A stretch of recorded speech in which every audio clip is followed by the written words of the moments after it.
कि मैं दर्शन करके अन्न जल ग्रहण कर लूं।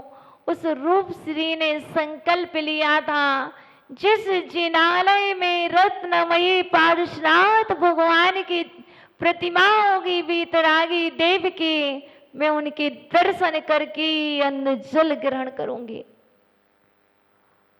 प्रतिदिन ऐसे ही होता है, दर्शन होते हैं, वापस आ जाते हैं। घर के सभी लोग समझाते हैं, पर रूप श्री की समझ में बिल्कुल भी नहीं आता है, क्योंकि नियम प्राण देता है, नियम प्राण नहीं लेता है। प्राण नहीं लेता है, प्रण तो जीवन दान देता है। और उस रूप श्री का प्रण था, वो अटल थी, वो चलायमान होने वाली नहीं थी। और इसी के मध्य 9 दिन बीत गए, घर के लोग हलचल में पड़ गए, अब क्या होगा। पर श्रीधर सम्यक दृष्टि श्रावक थे, मां समझाती है लेकिन नहीं समझा। पर श्रीधर जो स्वामी है वो हमेशा एक बात कहता, संकल्प है तो तोड़ना क्यों। जिसने संकल्प लिया है संकल्प को तोड़ना क्यों। और श्रीधर जाते हैं, विचार करते हैं, मुझे कुछ करना चाहिए, मुझे कुछ करना चाहिए। यदि मैं कुछ नहीं करूँगा तो मेरा ये विवाह किस काम का। विचार करते हैं, चलो क्यों ना जिनेंद्र भगवान की प्रतिमा जी मंदिर में रखवा देते हैं। पर एक दिन बहुत तेज से बारिश होती है, इतनी तेज बारिश होने लगती है कि बारिश बंद होने का नाम ही नहीं लेती। अब तो और अभी तो जिनेंद्र भगवान के दर्शन ही होते थे, अब तो दर्शन होना भी बंद हो गए, क्योंकि इतनी तेज बारिश, नदी भी आ गई, तालाब भी आ गए, सब कुछ भर गए। अब तो दर्शन होना ही बंद हो गए। लेकिन कोई बात नहीं, घर में बैठ करके, पास वाले जिनालय में बैठ करके उस श्रीधर ने संकल्प किया, तब तक मैं यहां से नहीं उठूंगा जब तक ये बारिश बंद ना हो, जब तक हमें रत्नमयी जिनेंद्र देव के दर्शन नहीं होंगे तब तक हम यहाँ से आसन नहीं हिलाएंगे, मेरा संकल्प है। और श्रीधर बैठ गया संकल्प लेकर के। और श्रीधर ने मुनिवरम हरिहरा दैव दृष्टा दृष्टिषु येषु हृदयम् त्वयि तोऽस्मीति किं वीक्षितेन भवता भुवि येनेनान्यः कश्चिन्मनोहरति नास्ति भवान्तरेऽपि। ॐ ह्रीं अरहं नमो पर्णशमनाणं ज्रां ज्रां नमः। ॐ ह्रीं ॐ नमः श्रीमणिभद्र जय विजय अपराजिते सर्वसौभाग्यं सर्वसौख्यम कुरु कुरु स्वाहा। यहाँ पर श्रीधर संकल्पित होकर के वीतरागी जिनेंद्र देव की अर्चना करना प्रारंभ करते हैं। आंखें बंद हैं, बारिश बंद होने का नाम नहीं ले रही है और रूपश्री भोजन करने को मना कर रही है। और यहाँ श्रीधर अपने आत्म स्वरूप में स्थित होकर के जिनेंद्र भगवान की अर्चना कर रहे हैं, भक्ति कर रहे हैं, क्योंकि भक्ति में वह शक्ति होती है जो संपूर्ण विघ्नों को दूर कर देती है। क्योंकि काव्य है सर्व दोष निवारक, सर्वोपद्रव निवारक, और सर्व सौभाग्य प्राप्ति। तो यहाँ किसी का सौभाग्य है, तो यहाँ किसी का जीवन है, और यहाँ किसी के ऊपर विपत्ति आई है, क्योंकि यदि घर की वधू घर की लक्ष्मी भोजन ना करे तो घर के ऊपर एक पहाड़ टूटा हुआ है, विपत्ति आई हुई है, तो कहीं जीवन की रक्षा। तो यहाँ पर श्रीधर बिना कुछ किए ही 21 नंबर का अनुष्ठान प्रारंभ करते हैं, और श्रीधर के वशीभूत होकर के एक मीरा नाम की देवी आती है, और वह देवी विमान लाती है, और विमान में श्रीधर को और रूप श्री को बिठालती है, और जिनेंद्र भगवान के दर्शन कराती है, और दर्शन करा के वो भी रत्नमयी जिन मंदिर की और वक्ताम्बर स्त्रोत के पाठ से वही पाषाण की जिनेंद्र भगवान की प्रतिमा वही रत्नमयी हो गई, और रत्नमयी हुई। तो इसी जिनेंद्र भगवान के दर्शन करके रूप श्री ने अपना संकल्प पूर्ण किया और अन्न जल को ग्रहण किया। इसलिए श्रद्धान रखो, यदि पाषाण की प्रतिमा रत्नमयी हो सकती है तो यह औदारिक देह क्यों नहीं कंचन समान दमकती हुई जैसे प्रभु बैठे वैसी क्यों नहीं हो सकती। आप देखो तो सही, आप अपने आप को एक रत्नमयी प्रतिमा के समान बनाओ। निश्चय नय में आप ही परमात्मा हो। आप भले ही आज अशुद्ध अवस्था में हो, आप यदि निश्चय की दृष्टि से देखो तो आप शुद्ध कारण कार्य परमात्मा हो। आप विश्वास रखना और आप संतुष्ट रहना कि मैंने प्रभु तुम्हें पा लिया है। अब मैं यहाँ से ये नयन आपको देख करके संतोष से भर चुके हैं। अब ये नयन किसी दूसरे को देखना नहीं चाहते। हे प्रभु, मेरे जन्मों जन्मों में जन्मांतरों में आप ही मेरे नयनों की पथगामी रहो। हे प्रभु, मैं आपसे कुछ नहीं चाहती हूँ प्रभु। आज मैं बहुत संतोष को प्राप्त हो गया हूँ। मैंने बड़ी मुश्किल से प्राप्त किया है, पर मैंने खोज लिया, पर मेरी खोज आज सफलता के कदम चूम रही है, और उसमें सफलता से मैं आज बड़ा खुश हूँ। यदि खुश हूँ तो संकल्प लेना, खुश हूँ तो संकल्प रहना। मेरे नयनों के पथगामी सिर्फ आप हो। मेरे नयनों के पथगामी कोई दूसरा नहीं। सोते जागते, उठते बैठते, खाते पीते, विपत्ति आते हुए और विपत्ति ना आते हुए भी मात्र मेरी दृष्टि में, मेरे नयनों में यदि कोई प्रतिमा झूले तो बीतरागी सर्वज्ञ हितोपदेशी आपकी प्रतिमा झूले। अब मैं जा रहा हूँ परमात्मा आपके चरणों से, लेकिन परमात्मा मैं प्रॉमिस करके जा रहा हूँ, मैं आऊँगा,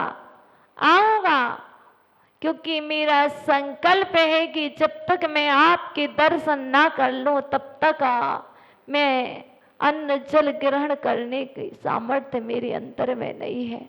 आज तो मेरा संकल्प है प्रभु, कल तो मैं तभी दर्शन करके ही अन्न जल ग्रहण करूँगा। इसलिए हे प्रभु, मैं जा रहा हूँ, तुमसे कह जा रहा हूँ, पुनः बुलाना भूल न जाना, सपनों में आना, जैसे भी हो हमको अपने दर पर ले आना। तेरी दरी पर ऐसा लगता जो अपना घर हो, मेरा अंतिम मरण समाधि तेरे दर परी हो, ना जाने कभी तेरी दर से चलना हो जाए, किसी विधि फिर से दर्शन पाना दुर्लभ हो जाए। उत्तमार्थे प्रतिकर्म करूं मैं, सर्व दोष हर लो, मेरा अंतिम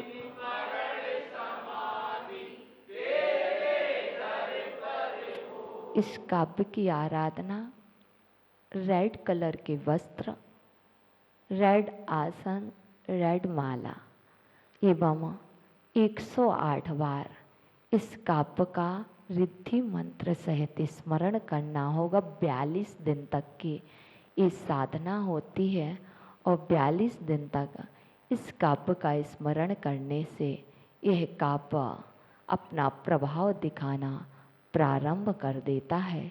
तो चलिए, हे भगवान, यदि मुझसे प्रमादवश कोई असुंदर चेष्टा हो गई हो, तो इस जिनालय में निवास करने वाले देवाधिदेव वीतरागी प्रभु मेरे समस्त अपराधों को क्षमा करें, सद्बुद्धि दें। नमोस्तु भगवान, नमोस्तु अच्युत भगवान।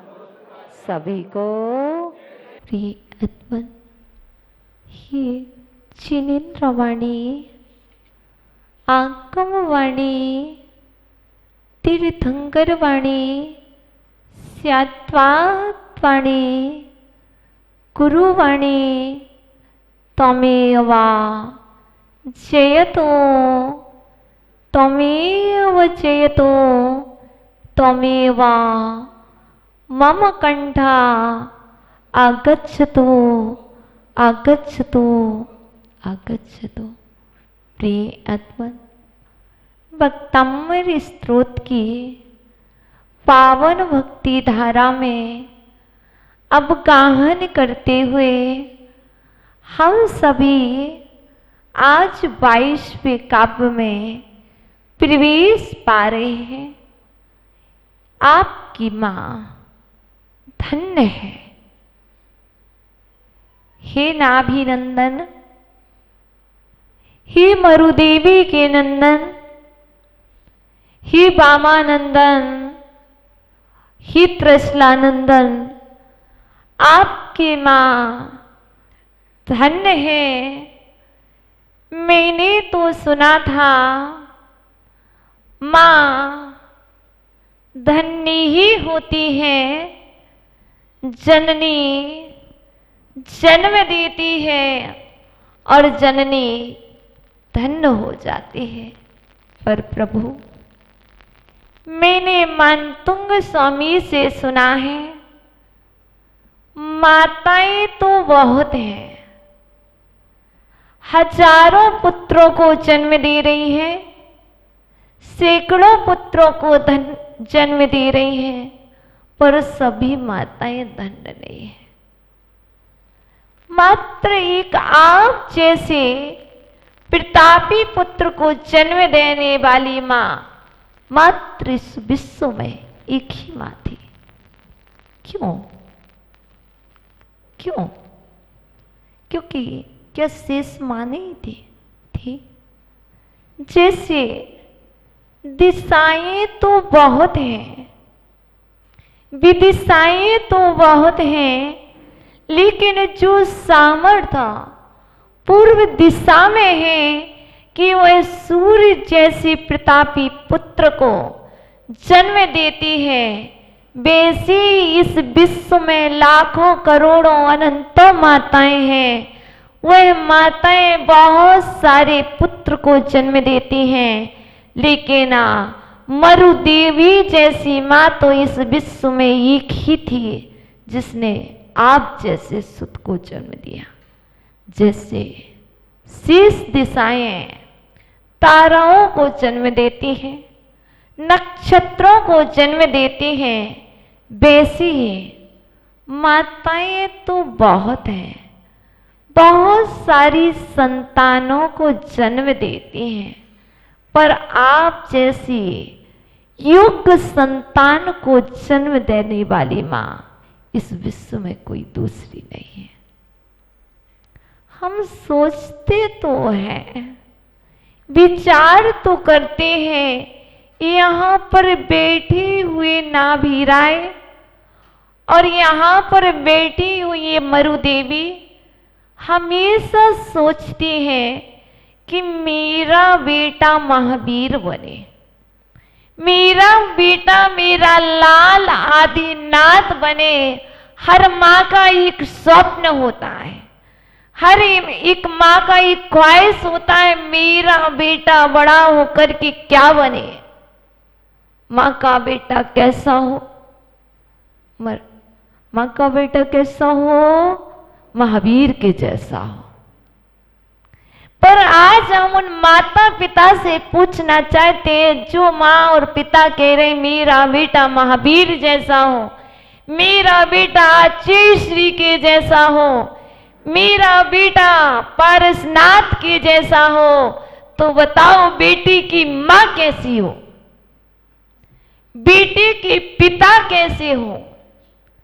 मात्र मां ने सोच रखा है कि मेरा लाल महावीर बने, मेरा लाल राम बने।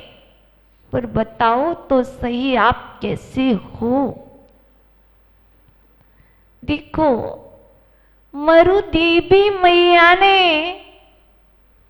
आदिनाथ जैसे पुत्र को जन्म दिया, तो जहां आदिनाथ का पुण्य था वहां पर मरु देवी मां का और नाभी राय का भी पुण्य था।